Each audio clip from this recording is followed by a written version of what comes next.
बिस्मिल्लाहिर्रहमानिर्रहीम, अस्सलाम वालेकुम। अच्छा, बहुत से लोग मुख्तलिफ सवालात करते हैं, लेकिन हर सवाल का जवाब देना हमारे लिए इम्पॉसिबल होता है। इसलिए हमारी कोशिश होती है कि जो भी होते हैं एक जमे जवाब सबको दिया जाए। तो कल भी एक भाई ने मुझसे सवाल किया था किसी ग्रुप में कि ये जो नुसरेबाज है इनके रोकथाम का क्या तरीका हो सकता है। तो वो तरीका बहुत सिंपल है, मैं आप लोगों को पहले भी बता चुका हूँ और अब भी बता रहा हूँ। पैसे के रिकवरी के लिए क्या करना चाहे वो भी मैं आपको कई बार बता चुका हूँ, लेकिन आज फिर मैं एक्सप्लेन कर दूंगा। कुछ मुश्किल नहीं है। फिर सैफुर्रहमान और जनजेब आलम में क्या फ़र्क है ये भी मैं आपको समझाने की कोशिश करूंगा। बहुत सी बातें जो करने की होती हैं, लेकिन टाइम लिमिटेड होता है, क्योंकि वीडियो जब लंबी हो जाती है तो किसी के पास इतना टाइम नहीं है कि देखे। और हमारी कोशिश ये होती है कि आपको मुख्तसर लफ्ज़ों में समझाया जा सके। फिर भी समझाने के लिए थोड़ा टाइम दरकार होता है, जो कि वो ज़रूरत होती है, उसके बगैर होता ही नहीं है। बहरहाल, सबसे पहले मैं आपको बताना चाहता हूँ कि अभी कुछ लोग वेब वेंचर के बारे में बताते हैं, कुछ लोग जो है स्मार्ट ग्रुप के बारे में बताते हैं। और अभी मैं पहले भी बता चुका और अभी बता रहा हूँ कि कुछ दिनों बाद अभी लोग आएंगे कि एमएस ग्रुप ने हमारे साथ फ्रॉड किया है, हम क्या करें। ग्लोबल बिजनेस ने हमारे साथ फ्रॉड किया है, हम क्या करें। ये हम एडवांस में बताते हैं। और जैसे कि मैं अब इन कंपनियों के बारे में बता रहा हूँ, इन इसी तरह मैंने पहले अल हयात के बारे में भी बताया था, बी फॉर यू के बारे में। तो खैर हमको धोखा दिया गया था, और जब फ्रॉड हो गया तो हमने बताना शुरू किया, यानी जब केस शुरू हो गया उस टाइम से हमने उसके ऊपर भी तनकीद शुरू की और लोगों को बताना शुरू किया कि हम फंस चुके हैं, आप लोग ना आए। क्योंकि उस टाइम में ना पैसे की रिकवरी हो सकती थी, ना सोल्ड आउट हो सकते थे, कुछ भी नहीं थे, यानी हम फंस चुके थे। बहरहाल, फिर वन वर्ड से हमने लोगों को बचाया, SRG से हमने लोगों को बचाया, और जहाँ तक हो सका हमने तमाम कंपनियों से लोगों को बचाने की कोशिश की, वन वर्ड वगैरह लब जितने भी हैं। बहरहाल, आप लोगों को भी समझना चाहिए, सोचना चाहिए कि सारे फसाद का जड़ कौन है। सारे फसाद के जड़ जो है ये लीडर है, और लीडर को आप साइड पे रख लेते हैं कि इसने तो हमारी भला चाही थी।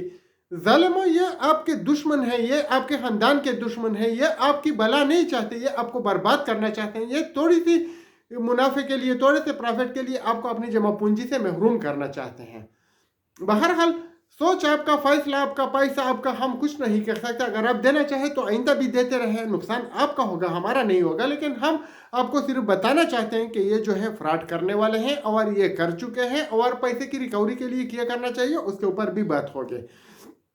सैफुर्रहमान और जनजैब आलम के डिफरेंस के बारे में कुछ सवाल किए जाते हैं। सैफुर्रहमान और जनजैब आलम अगर एक तरफ देखा जाए तो दोनों नौसरेबाज है, दूसरी तरफ देखा जाए तो उसमें कुछ डिफरेंसेस है।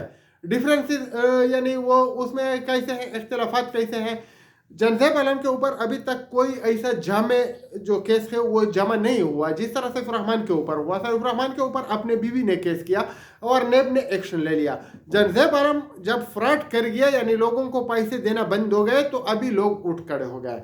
सैफुर्रहमान दे रहा था, लेकिन उसके बीवी ने केस किया, तो ये उसमें डिफरेंस है। अभी वो बता रहा था कि अगर हुकूमत खास नहीं डालती तो मैं पैसे देने वाला था, और वो 48 मुल्कों में बिजनेस की बात करता था, या 28 मुल्कों में। तो ना तो 28 मुल्कों में था, ना 48 मुल्कों में था, कुछ भी नहीं था। जनजैब आलम ने भी दुबई वगैरह का शोशा छोड़ा, उधर वो ऐसा कुछ नहीं करने वाला था। वो आप लोगों के पैसे लेके मनी रोटेशन करता रहता था, जैसे कि MLM कंपनियां करती रहती हैं।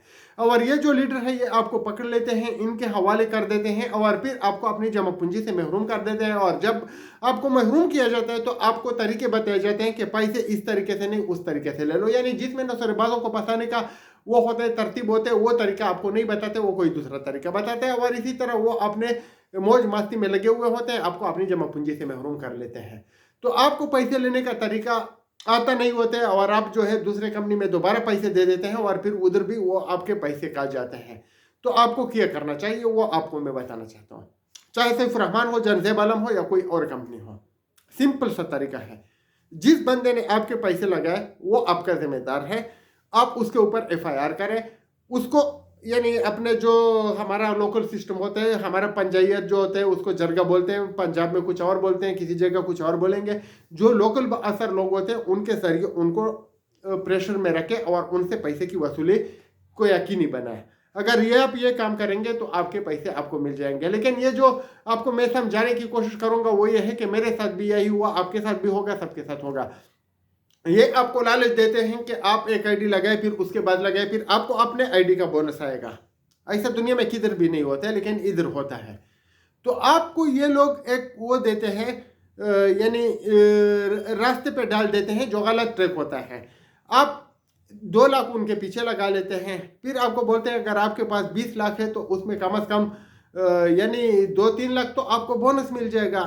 बोनस का क्या होता है, फर्स्ट को फॉर एग्जांपल अगर 10% या 12% जाता है तो दूसरे को 8-9% जाता है। अभी आपके 20 लाख रुपए जब लगते हैं, आपने 2 लाख वाले आईडी के पीछे लगा लेते हैं, फिर वो उसमें से आपको तो 2 लाख आते हैं, 2-2.5 लाख या 1.5 लाख उसको भी मिल जाता है। जब आप उनके साथ बात करते हैं तो जितना पैसा आपने पहली बार लगाया उतना उसको बोनस गया। फिर आपको वो बोलते हैं कि आपने मेरे पीछे 2 लाख लगाए हैं, अगर लेना है तो मेरे से 2 लाख ले लो, बाकी तो आपने अपने पीछे लगाए हैं।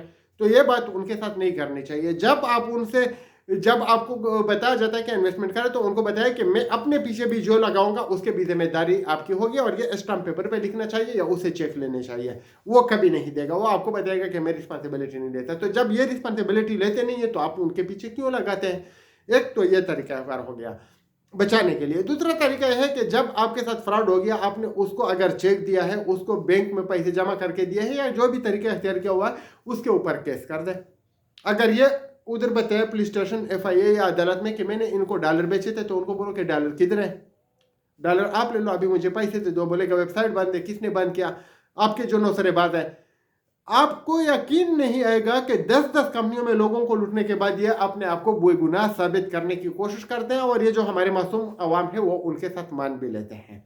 तो ये तरीके आप अपनाइए, अपने पैसों के निकालने के लिए कोशिश कीजिए, और इनके कामयाबी का राज जाइए कि हम इनको छोड़ देते हैं, इनको छोड़ना नहीं चाहिए। एक तो ये बात है। दूसरी ये बात है कि अभी सैफ रहमान और जनजैब आलम से पैसे कैसे वापस लिए जाए, उसके ऊपर तो मैं कई बार बात कर चुका हूँ। वही एक तरीका है नेप का। दूसरा तरीका है उसके गिरबान पकड़ने का। बहुत से लोगों ने उसके गिरबान पकड़ के पैसे लिए हुए हैं। जनजैब आलम ने जो उंडे पाल रखे हैं उनको भी वो पैसे दे रहा है, दूसरों को भी दे रहा है, लेकिन मुतासिरीन को नहीं दे रहा है। जो हमारे बूढ़े ज़ईफ और पेंशनियर हैं उनको पैसे नहीं दे रहा है। बहरहाल आप लोगों को एक होना होगा, आप लोगों को मैदान में आना होगा। आप लोग सोशल मीडिया पे जैसे कि मैं बैठ रहा हूँ आपको बता रहा हूँ, आप इसी तरह के चैनल भी बना सकते हैं, आप व्हाट्सएप ग्रुपों में भी बात कर सकते हैं, आप फेसबुक पे भी बात कर सकते हैं। आप इनसे लोगों को बचाए, और जो यानी उसके साथ घेरे में आ चुके हैं तो उनको ऐसा सेफ रास्ता बताए कि वो कानून भी हाथ में ना ले। अगर इसको आप कत्ल करेंगे तो आप जेल में जाएंगे, फिर भी नुकसान में है। अगर इसके ऊपर आप फायरिंग करेंगे तो फिर भी जेल में जाएंगे, फिर भी नुकसान में है। हमने इनको जेल भेजना है और इनके एहसास फरोख्त करके इनको रोड पर ले आना है, तो फिर ये बड़ी हमारी कामयाबी होगी। और इंशाल्लाह हम करके दिखाएंगे। सैफ रहमान को तो हम रोड पर लेकर आएंगे, उसके लिए तो हमने पक्का तरतीब बनाया हुआ है। बाकी आप लोग जो है अगर साथ देंगे तो जनजैब आलम को भी रोड पर लाया जा सकता है, सबको लेकर आ सकते हैं। आपके पैसे आपको मिल जाएंगे, किसी और को उसको मिल जाएंगे, और ये जालिम जो है ये रोड पर आएंगे, क्योंकि इन्होंने जुल्म किया है, और जुल्म का बदला अल्लाह ताला तो इनसे लेगा ही लेगा। लेकिन आपने अदालत के जरिए भी इनको जेल भेजना है, और उनको जो सजाएं है कानून के मुताबिक वो दिलवानी है। इंशाल्लाह हमको अल्लाह कामयाबी देगा, लेकिन हमें एक होना पड़ेगा, हमें निकलना होगा, हमें अपने हक के लिए आवाज़ उठाना होगा।